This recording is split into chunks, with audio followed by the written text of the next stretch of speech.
সহজ সরল চিটিং বাজদের মনটা গরম কেউ বলে না ভাই ন্যায্য কথা বলার মতো একটা মানুষ চাই আমরা ন্যায্য কথা বলার মতো একটা মানুষ চাই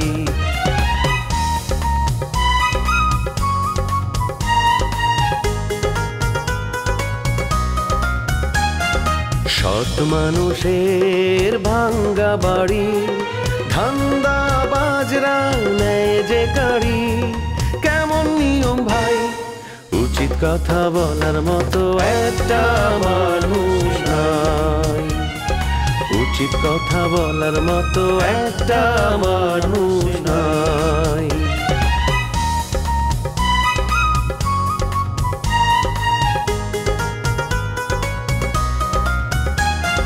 চোরের মায়ের বড় গলা মিথ্যা দিয়ে সত্য বলা ভদ্রলোকের ভাই এক সমাজেই বাস করে ভাই চিটার এন্ড জেন্টলম্যান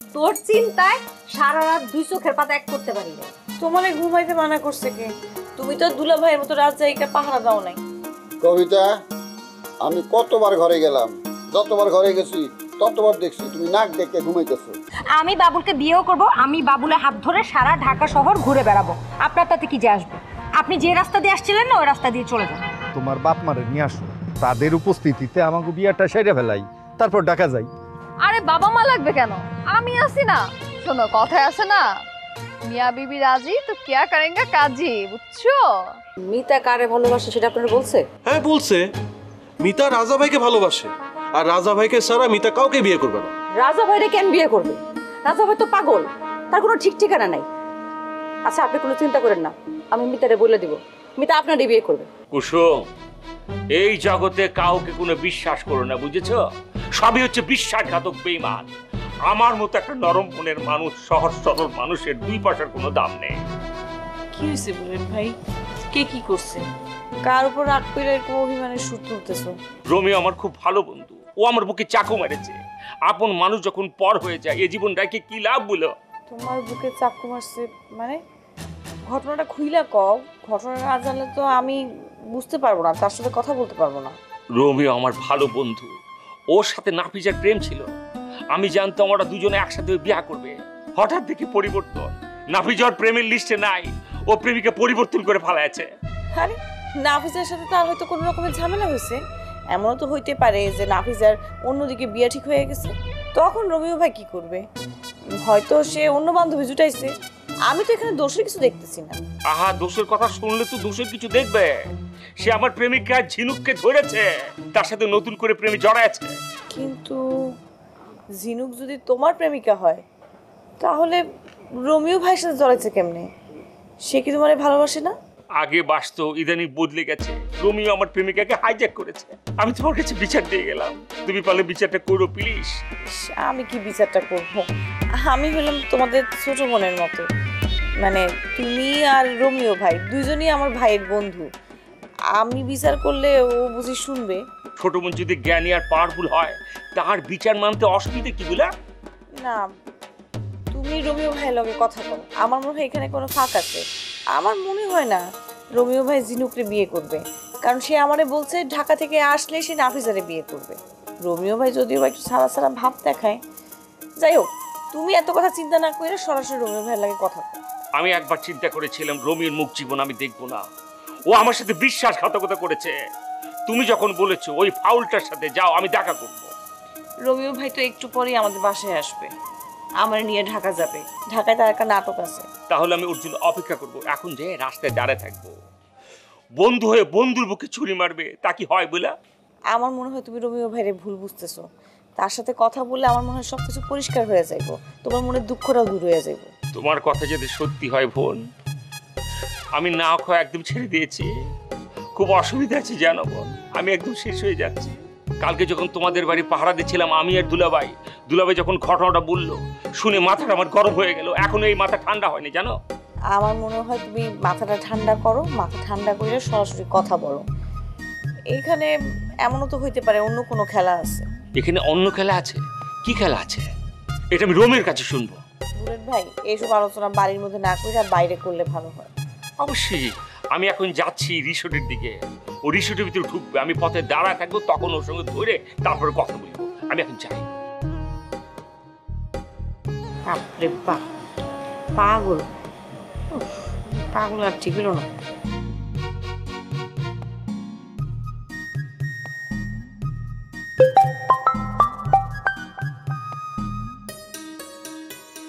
হ্যালো, কে বলতেছেন? আমি মাহিন। আমাকে এভাবে ভুলে গেলেন? আমার মনে হয় আমার নাম্বারটা আপনি ডিলিট করে দিয়েছেন। অপ্রয়োজনীয় নাম্বার সেভ করে রেখে লাভ কি? শুধু শুধু নামের সংখ্যা বাড়ে, তাই আমি মোবাইলে অপ্রয়োজনীয় নাম্বার আর সেভ করি না। মিছিউলি, আপনি কি জানেন আপনি হাসতে হাসতে মানুষের মনে অনেক কষ্ট দিতে পারেন। আমার মনে হয় আপনার মন রক্ত মাংসে করা মন না, আপনার মনটা কাগজের তৈরি। যতক্ষণ কেউ সামনে থাকে তখন তার সাথে স্বাভাবিক আচরণ করে, আর চোখের সামনে থেকে দূরে গেলেই কাগজ উড়ে যাওয়ার মতো আপনার মন থেকে তার স্মৃতিটা উড়ে যায়। আমার মনে কোনো স্মৃতি থাকে না, আমি ইচ্ছে করে স্মৃতি মুছে দেওয়ার চেষ্টা করি। আমি বর্তমান নিয়ে থাকি, বর্তমানে আমি কতখানি সুখে আছি, কতখানি কষ্টে আছি, এটাই আমার কাছে মুখ্য। আপনাকে আমি বুঝে ফেলেছি, তাই আমাকে নিয়ে আপনার সাথে আমি কোনো কথা বলতে চাই না। আজকে আমি একটা অন্য কারণে আপনাকে ফোন করেছি, আর সেই বিষয়ের জন্যই কথা বলতে চাই। আমার সাথে অন্য বিষয় নিয়ে কথা? কি কথা বলেন? আপনারা যে বাসাটা থাকেন সেই বাসাটা আমার বন্ধু নীরবের। আমি ওদের বাসায় বেশ কয়েকবার গিয়েছি, কিন্তু আপনারা যে নীরবের বাসায় থাকেন সেই ব্যাপারটা আমি জানতাম না। আমরা নীরবের বাসায় ভাড়া থাকি? মানে যার বাসায় থাকি সে আপনার বন্ধু? ও আচ্ছা, এখন আপনি বলতে চান আমরা যেন তাড়াতাড়ি বাসাটা খালি করে দিই? কথা নীরব বলতে পারে না, আপনারা দিয়ে বলেছে, তাই না? দেখেন মাহিন, আমরা কিন্তু এই ভাঙা মাসে বাসা থাকতে পারবো না। আমরা আগামী মাসের 1 তারিখে বাসা ছেড়ে দিব। আমি কি বলতে চাইলাম আর আপনি এগুলো কি বলতেছেন? আমি যা বলতে চাচ্ছি তার ধারে কাছে তো আপনি নাই। নীরব আমার ঘনিষ্ঠ বন্ধু, আমি এটাই বুঝাতে চেয়েছিলাম, অথচ আপনি আমাকে ভুল বুঝলেন। জি না, আমি আপনাকে ভুল বুঝি নাই। আমরা বাসা ছেড়ে দেব, নতুন একটা বাসা পাইলে আমরা বাসা ছেড়ে দিব। তাছাড়া কুসুম থাকতে চাই না এই বাসার মধ্যে। নীরবের বাবা নোমান আঙ্কেল নীরবকে বিয়ের জন্য ভীষণভাবে চাপ দিচ্ছিল, শুধুমাত্র তার মন রক্ষার্থে নীরব একটা মেয়ে দেখতে গিয়েছিল। মানে এটার জন্য কেন কুসুম এভাবে রিয়েক্ট করছে? যদি ভুল ধরতে হয় তাহলে 2-4টা ভুল কিন্তু আপনাদেরও বের হবে। শুনুন, একতরফা দোষ দিলে বিষয়ের কার্যকারিতা আর থাকে না। মাহির, আপনি কি বললেন? নীরব যে কাজটা করছে আমার বোন কুসুম হয়তো এই কাজটা এর আগেও 2-1 করছে, তাই তো? অতএব নীরবের কোনো দোষ দেওয়া ঠিক হইতেছে না, এটাই তো আপনার কথা। এক্স্যাক্টলি তাই। এতদিন ধরে আপনাদের সাথে চলাফেরা করে আমি এটাই বুঝলাম, আপনারা না রং আত্মোপলব্ধিতে ভুগছেন। আপনারা 2 বোন অনেক সুন্দরী, অনেক বুদ্ধিমতী, মানে আমাদের মতো ছেলেরা আপনাদের পেছন পেছন ঘুরবে এটাই আপনাদের কাম্য। আমাদেরকে ঘুরে আপনারা খুবই মজা পান। মাহিন, আপনি কিন্তু আমাকে আক্রমণ করে কথাবার্তা বলতেছেন। আপনার কাছ থেকে আমি এরকম ব্যবহার কিন্তু আশা করি নাই। আপনি আমার সাথে রাব ব্যবহার করতেছেন, আমার শুনতে ভালো লাগতেছে না। আমি অনেক দিন ধরে আপনাদেরকে বোঝানোর চেষ্টা করছি আমরা খারাপ ছেলে না, আমরা শান্তশিষ্ট ভদ্র ছেলে, কিন্তু কোনোভাবে আপনাকে আমি কথাটা বোঝাতে পারি নাই। আমি না হয় আপনার দৃষ্টিতে খারাপ ছেলে, তাই বলে কি নীরবও খারাপ ছেলে? জি, আপনি খারাপ হলে আপনার বন্ধু ভালো হয় কিভাবে? আপনারা দুজনেই খারাপ, দুজনে একই রকম। আপনাদের সাথে কথা বলতেই ভালো লাগে না। রাখলাম ফোন।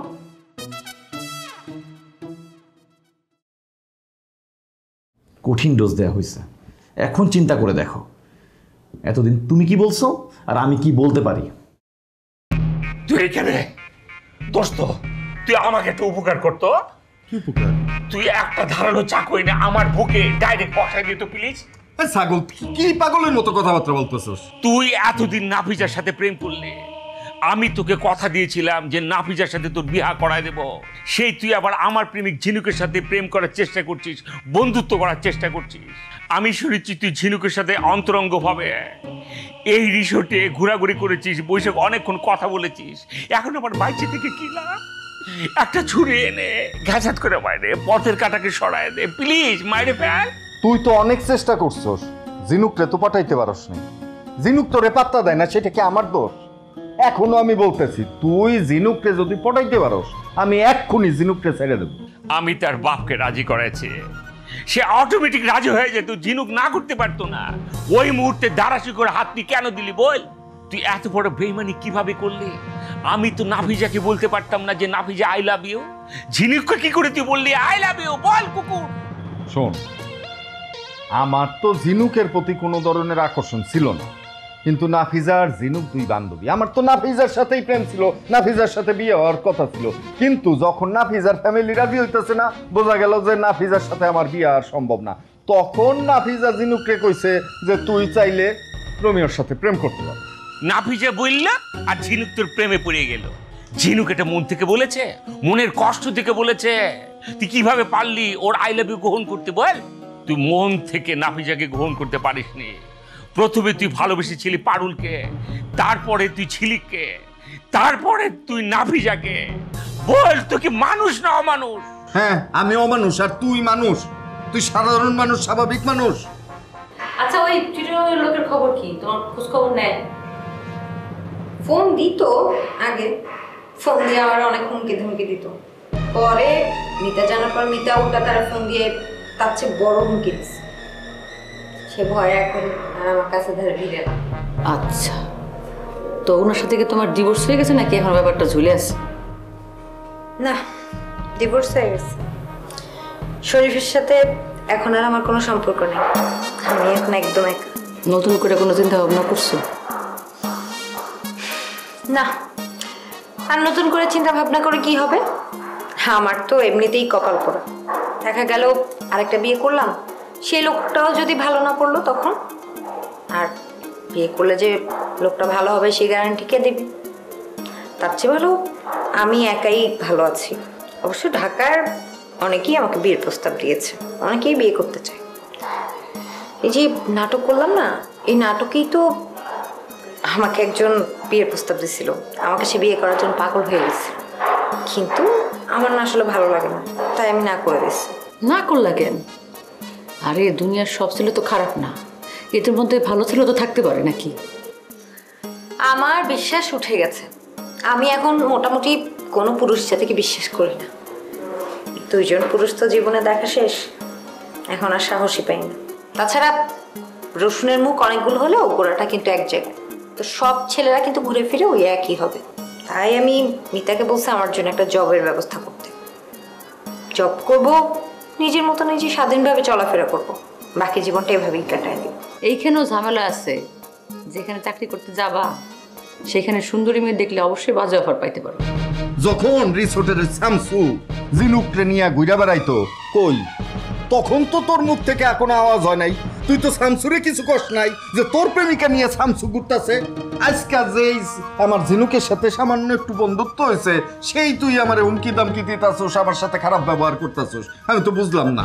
শোন, আমি বলতেছি তোরে যদি ঝিনুক বিয়া করতে রাজি হয় আমার কোনো আপত্তি থাকবে না, আমি উল্টা তোরে সাহায্য করব।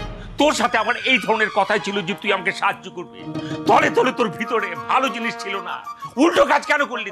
তুই ঝিনুককে বিয়ার পরিকল্পনা করে ফেলেছিস, এইটা আমি জানতাম না। দুলাবের সাথে যদি কথা না বলতাম আমি কোনো কিছু জানতে পারতাম না। এটা জানি আমার বুকটা খান খান হয়ে গেছে জানিস। তুই দুলাভাইয়ের কথা বিশ্বাস করো। শোন, দুলাভাইয়ের কথার অর্ধেক আগে ফেলাই দিবি, মানে 50% নিয়ে আগাবি, তখনও দেখবি যে তার 30% মিথ্যা, ওই 20% সত্যি হইলেও হইতে পারে। দুলাভাই একটা মিছা কথার ফ্যাক্টরি হতে পারে, সবার সাথে মিছা কথা বলতে পারে, কিন্তু আমার সাথে দুলাভাই কখনো মিছা কথা বলবে না। আর যাই হোক, গতকাল রাত্রে আমরা দুজন রাজার বাড়ি পাহারা দিচ্ছিলাম যাতে লেবুর লোকজন আক্রমণ করতে না পারে। তখনই আমার আর ঝিনুকের বিষয়টা নিয়ে এক ধরনের ডিসকাস করলো। তুই মাঝখানে এসে যে থাবাটা দিচ্ছিলি ডাইনোসর হয়ে, ওই কথাই বলছি। শুনে আমি পাগল হওয়ার জোর হয়ে গেছিলাম। তখনই আমি এক ধরনের পাগল হয়ে গেছিলাম, এখনো পাগল। শোন, এত পাগল আর কিছু নাই। আমি শুধু নাফিজারে একটু জ্বালানোর জন্যে এই কামটা করছি, এতে আমি সাকসেস হয়েছি। এখন দেখ, নাফিজা আমারে বিয়ে করার জন্য পাগল হয়ে গেছে। শোন, আগে তো অনেক কইছি নাফিজারে যে নাফিজা চলো আমরা বিয়া করি, না সে পরিবার ছাড়া বিয়া করবে না। আচ্ছা পরিবারের পারমিশন আনো, না সে পরিবারে কইতে পারবে না। তাহলে কি করা? এখন যখন দেখতেছে ঝিনুকের সাথে আমার প্রেম হয়ে গেছে, নাফিজা তো জইলা পুজা মরতেছে, এখন কয় যে আমার কিচ্ছু লাগবে না, আমার পরিবারও সব রাজি হয়ে গেছে, আসো আমরা বিয়া করি। কি আমার অভিনয়টা কামে লাগছে না? তোকে বিশ্বাস করা কঠিন, তুই তো সামান্য বাটপার না রে, বিশ্ব বাটপার। আচ্ছা যা যা, আমি জিনুককে বিয়া করব, তুই পারলে ঠেকাইস। প্রয়োজনে বিয়ার পর আমি তালাক দিয়ে দেবো, তারপরে আমি বিয়া করব। চ্যালেঞ্জ। দোস্ত এমন কাজ করিস না, তোর আমি পায়ে ধরি প্লিজ। আরে দূর, পায়ে পড়তেছিস কেন? আমার উপর বিশ্বাস রাখ, তুই না আমার বন্ধু। বন্ধু তোরে পাড়াতে আমি যাব। এখন আমি কোথায় গেলে ভালো মানুষ পাবো বলো? ঢাকায়ও সমস্যা, বাড়িতে যদি যাই ওখানে তো আরো বড় সমস্যা।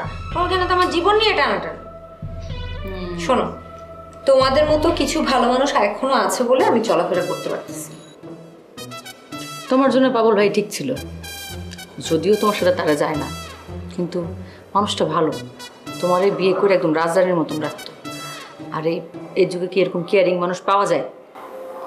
এটা অবশ্য তুমি ঠিকই বলছো, বাবুল ভাই মানুষটা অনেক ভালো, তার মতো মানুষই হয় না। সে অনেক কেয়ারিং, অনেক ভদ্র, অনেস্ট। তোমার মতো করে যে আমিও কখনো ভাবি নাই ব্যাপারটা কিন্তু সেটা না। আমিও কিন্তু ওনাকে নিয়ে কয়েকবার ভাবছিলাম জীবনে চলতে হলে পুরুষ দরকার আছে, তাহলে যদি সেটা বাবুল ভাই হয় তাহলে ক্ষতি কি? ব্যাপারটা আমিও কিন্তু এভাবেই ভাবি, একটু আগাই কিন্তু আবার কেমন যেন পিছায়ও যাই। আসলে কি জানো, আমাদের সমাজটা তো ভালো না। দেখা গেল যে আমিও ভালো, বাবুল ভাইও ভালো, কিন্তু কোনো একটা কারণে আমাদের দুজনের মাইন্ডসেট হচ্ছে না, সংসারটা ভাঙলো। তখন তো ঘুরে ফিরে মানুষ আমাকেই খারাপ বলবে, বলবে যে মেয়েই খারাপ, মেয়ের একটা সংসারও টিকে। তাহলে এখনই সংসার করার দরকার নেই, কিছুদিন এরকম সিঙ্গেল থাকো আর এর মধ্যে ইন্ডিপেন্ডেন্ট হয়ে যাও। আর যদি এর মধ্যে কোনো ভালো ছেলে পাওয়া যায় তাহলে অন্যরকম কথা। রোমিও হইতেছে হুদা কামে ব্যস্ত, বিজি ফর নাথিং। অল্লাগে দেরি করে লাভ আছে, চলো আমি তোমার উঠাই দিয়ে আসি। দুলা ভাই আরেকটু অপেক্ষা করি, অপেক্ষা তো একটু করলামই, রোমিও ভাই হয়তো চলেই আসবো। রোমিওরে আমি বিশ্বাস করি না, রোমিও আর বুলেট একই জিনিস। অপেক্ষা করতে হলে ঘরে যাও অপেক্ষা কর, এখানে অপেক্ষা করে লাভ কি? চল ঘরে চল। না না, একবার যখন বাইরে আইসা পড়ছি আর ভেতরে যাব না। আরে আসছিলাম তো একাই, একা আমি যাইতে পারবো। এক কাম করো, তোমার বোনের লগে নিয়ে যাও। হ্যাঁ, এক কামে দুই কাম, রথ দেখা হইলো, কলা বাসা হইলো, বুঝছো না? তোমার বোনের ঢাকা দেখা হইলো, আবার তোমার নিয়ে গেল, তোমার সিকিউরিটি হইলো, বুঝছো না? আমি আমার বোনের সাথে ঢাকা যাব না, আমি আমার জামাইয়ের সাথে ঢাকা যাব। যাও ঢাকায় যা ফ্ল্যাট গোছাও, অনেক ছাড় দিছি, আর চান্স দিব না। আচ্ছা আপা, কথা কইতে কইতে না তোমরা সারাক্ষণ খালি ঝগড়ার মধ্যে চলে যাও, এই বিষয়টা আমার একদম ভালো লাগে না। এই যে দেখলা, তুমি সাক্ষী, আমি নরম সরম জামাই বলে কবিতা যেমনি খুশি আমার লোকে তেমনি আচরণ করে। আমি যদি দাঙ্গাবাজ হইতাম সকাল বিকেল ওরে ফিটাইতাম, বুঝছো? আমি ভালো মানুষ, নরম মানুষ, এর লেগে তা সব অত্যাচার সহ্য করে নেই। কি তুমি আমার মায়ের ডর দেখাও? আজকে যাক কুসুম বাড়ি থেকে বাইরে হোক, তারপর তোমার কপালে ঝাঁটার বাড়ি। ভাই লাগেজ দেন, লাগেজ দেন, আপনারা দুজন মারামারি করেন, আমি আর এইখানে এক মুহূর্ত থাকবো না।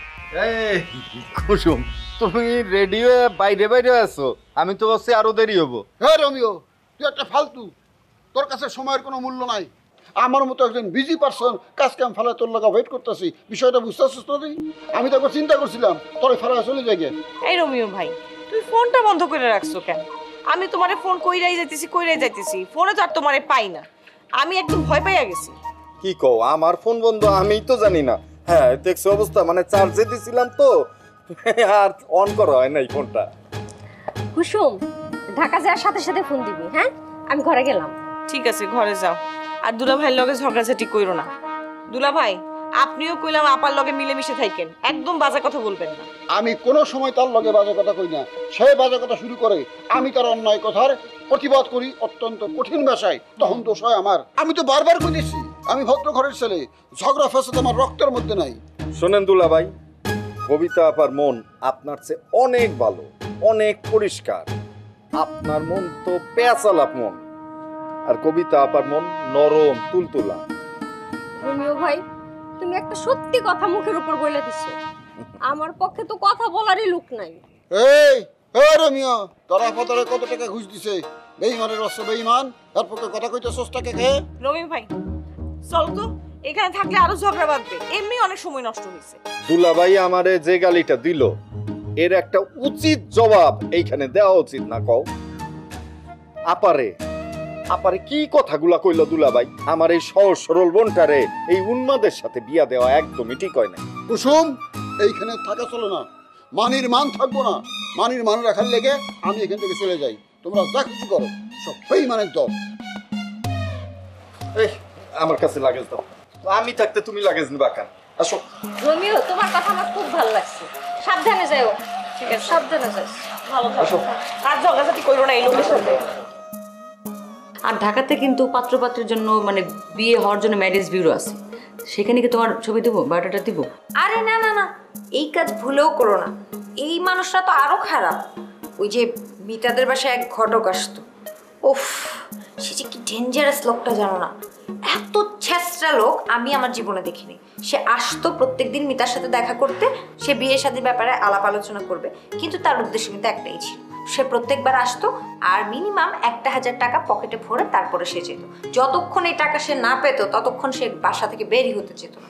আর মিতার নীরবে যে সম্বন্ধটা, এটা তো এই ঘটকের মাধ্যমেই হয়েছিল, মানে ওনার কাছে এন্ট্রি করছিল। কিন্তু তারপরে ঘটক তো শুধু টাকা খাইতো আর কোনো কাজ আগাইতো না। এরপর ওরা যখন এটা বুঝতে পারছে তখন ওরা পারিবারিকভাবে একে অন্যের সাথে দেখা করছে। ও মা, এরপর ঘটক যখন জানতে পারলো যে ওরা পারিবারিকভাবে অলরেডি কথা হয়ে গেছে ওদের, তখন তো সে বাসায় এসে হাজির। 15,000 টাকা দাবি করছে যে কেন তাকে ছাড়া তারা পারিবারিকভাবে কথা আগাইছে। তারপরে অনেক কষ্টে মিতা তাকে 5,000 টাকা বুঝায় শোনায় দিয়ে ঘর থেকে বিদায় করছে। কি শোনাইলা তুমি? দরকার নাই ওখানে যাওয়ার কোনো, তার চেয়ে ভালো হয় তুমি অন্য একটা ছেলে সন্ধান করো।